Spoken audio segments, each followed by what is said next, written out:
Hello and welcome. In this video, we will learn to use the for loop to repeat a block of code multiple times. Alright?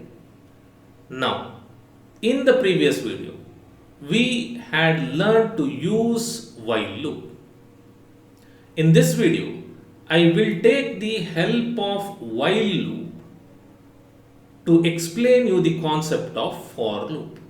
Okay, I will relate while loop to the for loop while teaching you the concept of for loop. Alright, here I have written a small program using while loop which prints out hello world. Now this is from the previous video. Okay, if you have forgotten it, I will quickly recap this. Okay, here I have declared a variable I and I have set the value of I as 1. Okay, I am saying I is an integer. Then I have started my while loop and here I have typed in the condition I less than 3, and then inside the curly braces I have the things that I want to be executed when this comes out as true. Okay, printf hello world, and at the end I have new line character and then an expression to update the value of I equal to I plus 1. So when I run this, I get hello world 2 times. So you know how it works. I won't explain again and bore you. Now I will use the for loop to get the same result as that of while loop. Okay, I will write the for loop and connect it with while loop and explain you the concepts. Okay, so let me quickly write for loop.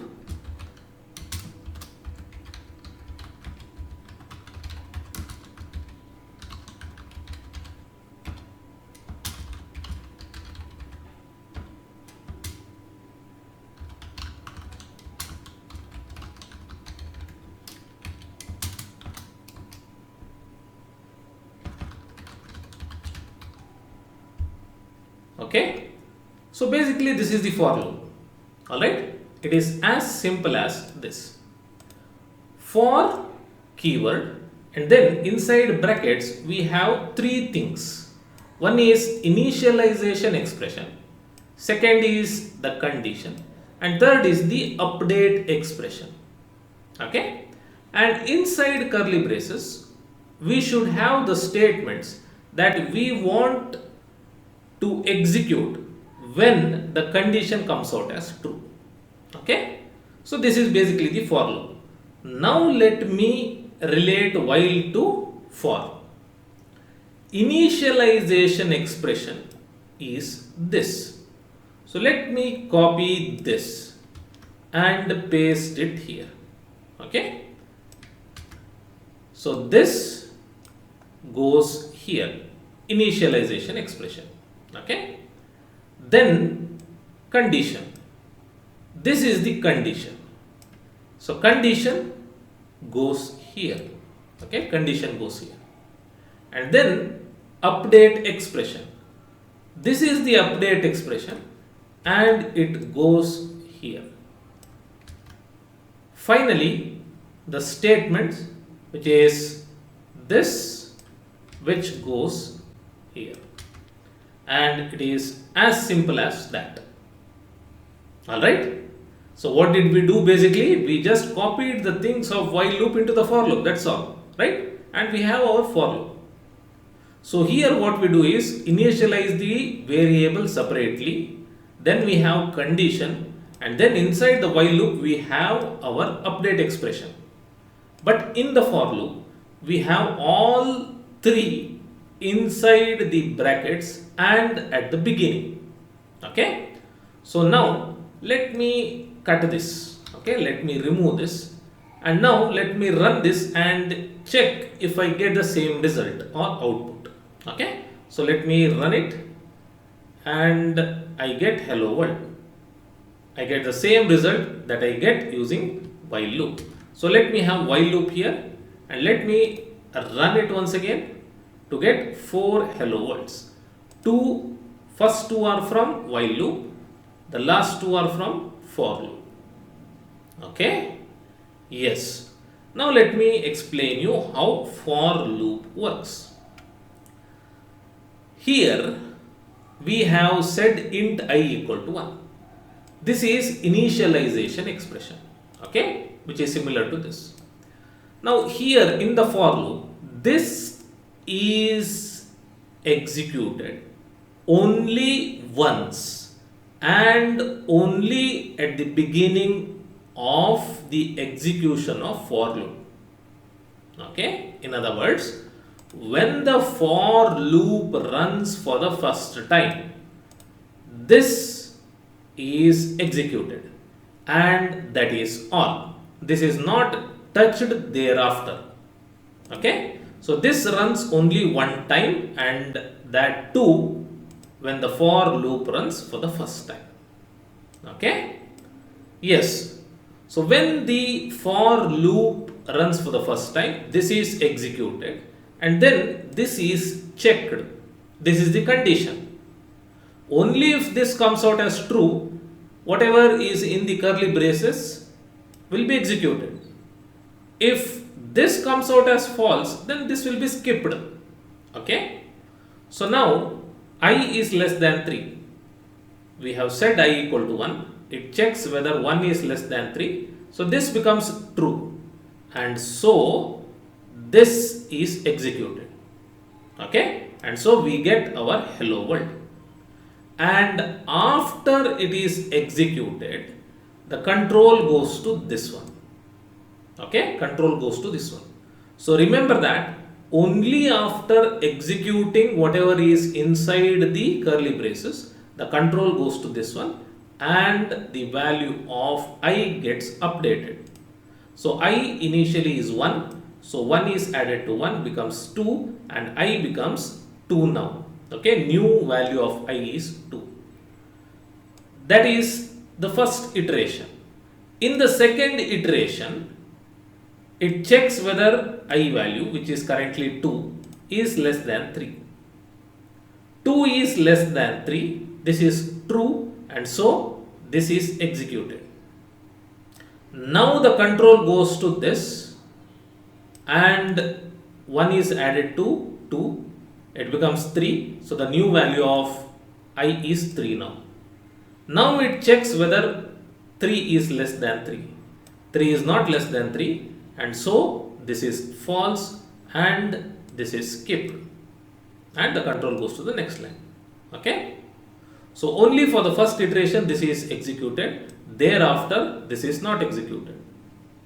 Okay. So this is how the for loop works. Alright. So basically if you know how while loop works, you know how for loop works. All you have to do is place different things of while loop inside the bracket in the beginning. Okay. So that's all. Now let me write a program to print the multiplication table using for loop. Alright. So in the previous video we had used while loop to print out the multiplication table. In this video we will use the for loop. Alright.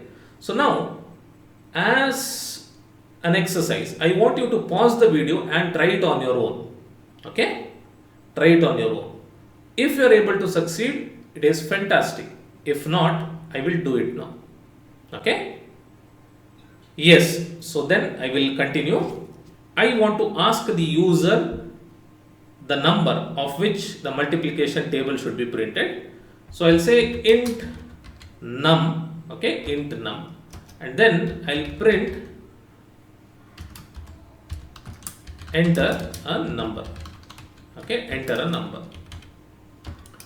Next I will scan it and I'm expecting an integer value. So percentage %d, I want to send it to num, so I will use and close it here.